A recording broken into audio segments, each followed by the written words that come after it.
And here we are at lesson 4 in your limits unit, the final lesson on the idea of continuity.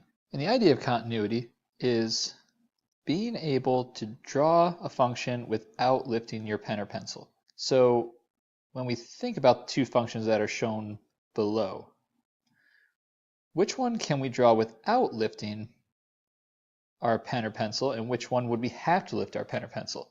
Well, this one here, I can draw that entire thing without picking this pen up off the screen. So this is what we call a continuous function.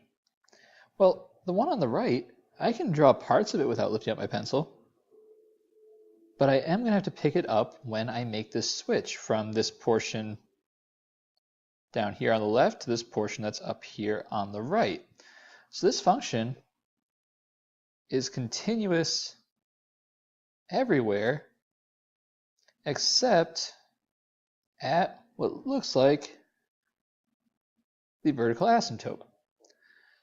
So what we're going to do now is we're going to get this idea of continuity into a little bit more of a formal definition. The formal definition for continuity says that for f of x to be continuous at any x equal to c, where c is some constant, the following three conditions must be met. And the first is that f of c exists. The point exists. The second is that the limit as x approaches c for f of x exists.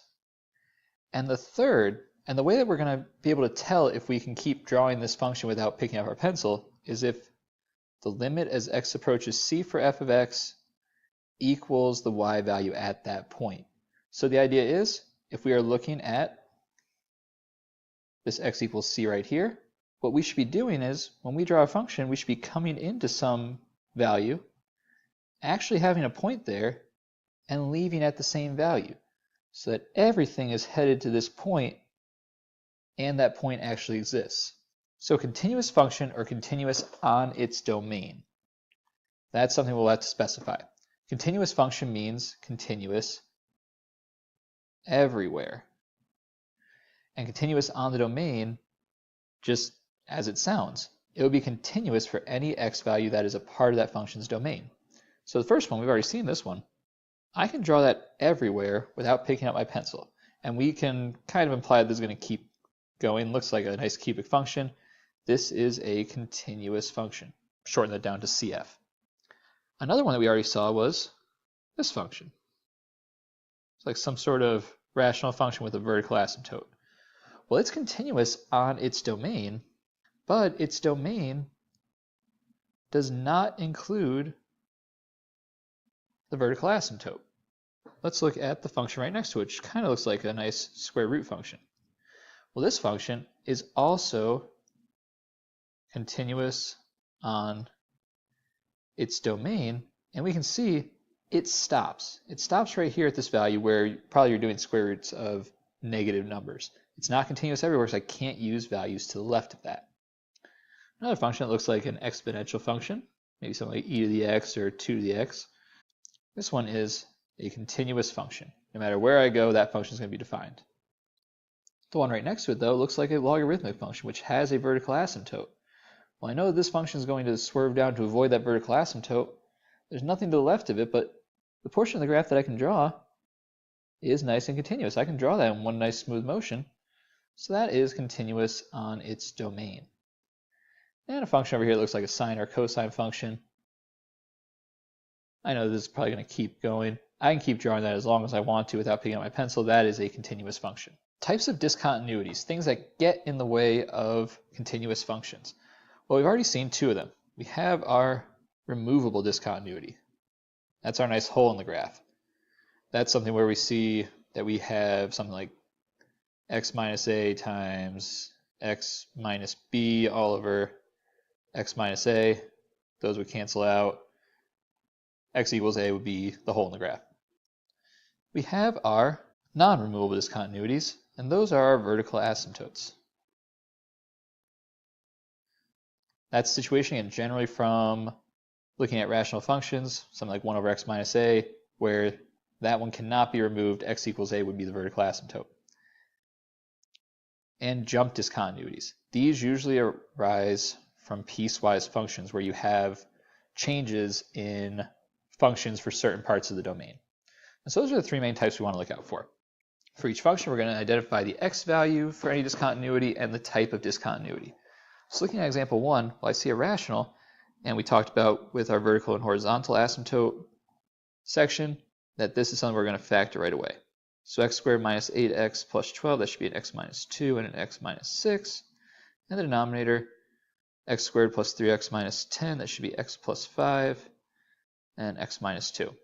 So notice I have two values, x equals negative 5 and x equals 2, that are going to cause discontinuities because I'd be dividing by 0. One of them is removable though, the x minus 2. So that x value of 2 would be a whole or removable discontinuity. Always think about the technical term and then you can focus on the simplified term when you're explaining it to other people. At x equals negative 5 though, that one cannot be removed, so that's going to be a vertical asymptote or non-removable. Looking at problem number 2, square root of 2x minus 3. Well, I know this is continuous on its domain. All I'm trying to talk about is what are the domain restrictions for this problem. And I know inside a square root that that has to be greater than 0. So solving for x, I know I'm dealing with only x values that are greater than or equal to 3/2. There are no discontinuities. This is just the domain that I can work within. Everywhere else it's continuous. And the last one's going to be one that we really want to take a look at, which is involving piecewise functions. Notice that each of them on its own is a continuous function. All things we talked about, polynomials and exponential functions. But where we're going to have issues are these switches. For at negative 1, to the left I'm looking at x squared minus 2x plus 1, but to the right of negative 1 immediately, I'm looking at x plus 2. What I want to think about is back to my definition. I know that this could be an issue. I know g of negative 1 exists because that goes to this middle function. It's going to be negative 1 plus 2 equals 1. The big question in that definition of continuity is, does the limit as x approaches negative 1 for g of x exist? And since I have a switch, two different functions to describe the left and right behavior, I'm going to have to look at the left and right hand limits. So limit as x approaches negative 1 from the left for g of x is going to follow the function that's just off to the left of it. And evaluating that, that is going to be negative 1 squared minus 2 times negative 1 plus 1, which will be 1 plus 2, which is 3, plus 1, which is 4.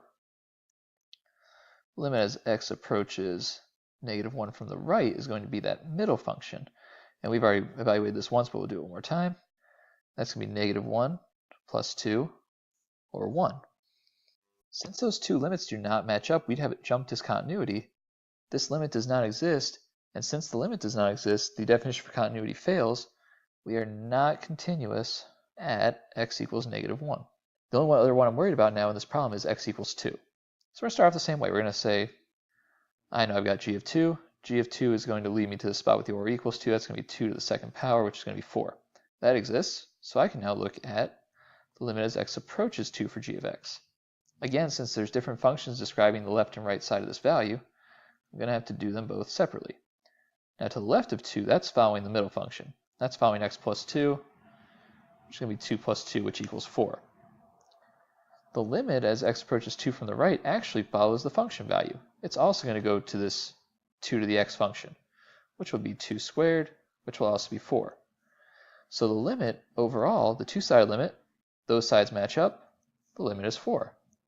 And the limit as x approaches 2 for g of x equals g of 2, so we are continuous at x equals 2.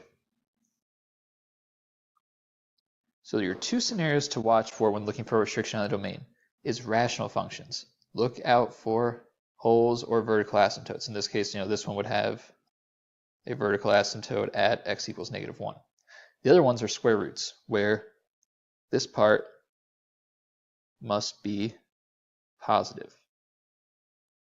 So let's find the domain of each of these two functions, just to make sure we're good on that. So we have two things concerning us right now. We have a square root, and we have this x in the denominator. Notice I can cancel out that x with the numerator, which would tell me f of x equals 3 over square root of x plus 5, provided x does not equal 0. So x equal to 0, since it was removable, that is a whole or a removable discontinuity. Now that square root of x plus 5, that's still going to be a concern because I need to make sure x plus 5 is greater than or equal to 0, which means I'm looking at all x values greater than or equal to negative 5. So my domain is going to be all x values such that x is greater than negative 5 and x does not equal 0. Let's look on number 5, where I have 5 over quantity 2 minus square root of x. Well, I know that this cannot equal 0. So square root of x cannot equal 2, which means x cannot equal 4. I also know that this in here must be greater than or equal to 0. So what I'm going to be looking at, my domain is going to be all x such that x is greater than or equal to 0 and x does not equal 4. So let's go to our final topic for this section and for this unit, which is your first big theorem in calculus, and it's called the Intermediate Value Theorem. And it's a property that comes directly from continuity for functions. What the Intermediate Value Theorem states is that if f is a continuous function on a closed interval a to b, and c is any number between f of a and f of b, then there is at least, and the key phrase there is at least, one number x on a to b such that f of x equals c. And it's a lot easier to think of in picture form. So let's get our closed interval a to b and some continuous function. You can do whatever you want in the middle. And pick some number c in between f of a and f of b. Let's say we put c right here. What I'm guaranteeing is because it's a continuous function, it's not only going to hit f of a and f of b, it's going to hit every number in between. So if c is a number in between f of a and f of b, there's got to be at least one time some number for x such that f of x equals c. And so what are the implications for the intermediate value theorem? What does that allow us to do? Well, let's take a look at the function f of x equals x cubed minus 2x minus 5. And please note this is a continuous function. It's a polynomial. So the first three parts are just setting up function values, f of 1, f of 2, and f of 3. So looking at f of 1, we would end up with 1 minus 2, which is negative 1, minus 5, which is negative 6. Looking at f of 2, 2 cubed, which is 8, minus 2 times 2, minus 5. 8 minus 4 is 4, minus 5 is negative 1. And finally f of 3, 27, minus 6 is 21, minus 5 is 16. And the big question in this example is, does this function have a 0? And how do you know? Well, if I look at what a 0 means to us, this means some spot where f of x equals 0. And think back to your intermediate value theorem. Well, 0 is a number that is in between two of my function values that I've seen. You can either go with 0 is in between negative 6 and 16, or that is between negative 1 and 16. It really won't matter. But since this is a continuous function, I'm guaranteeing that since I started at a negative and ended at a positive, at some point I had to cross 0. And so the how do you know part, how we're going to state this. So since f of x is continuous, and I'm going to pick one interval, and I'm going to just go ahead on the interval 2 to 3. I actually have two different options in this problem, but I'm just going to focus in on one. So f of x is continuous on 2 to 3, and 0 is in between f of 2 and f of 3. By the intermediate value theorem, f of x equals 0 for some x on the interval 2 to 3. And this is a formal write-up, something that we're going to want to make sure that we get some practice at. Not enough to just say that I know there's a zero, but making sure we call on the name of the theorem that proves that to us. And utilizing theorems and being able to call them in our justifications is a skill that you're going to build throughout this course. So as I said, that was the final topic for this section and this unit. Please make sure that you have been actively studying previous sections. Please make sure you review and summarize this section and get ready for your upcoming test. Please move on to your remaining problems and your review, and thank you for watching.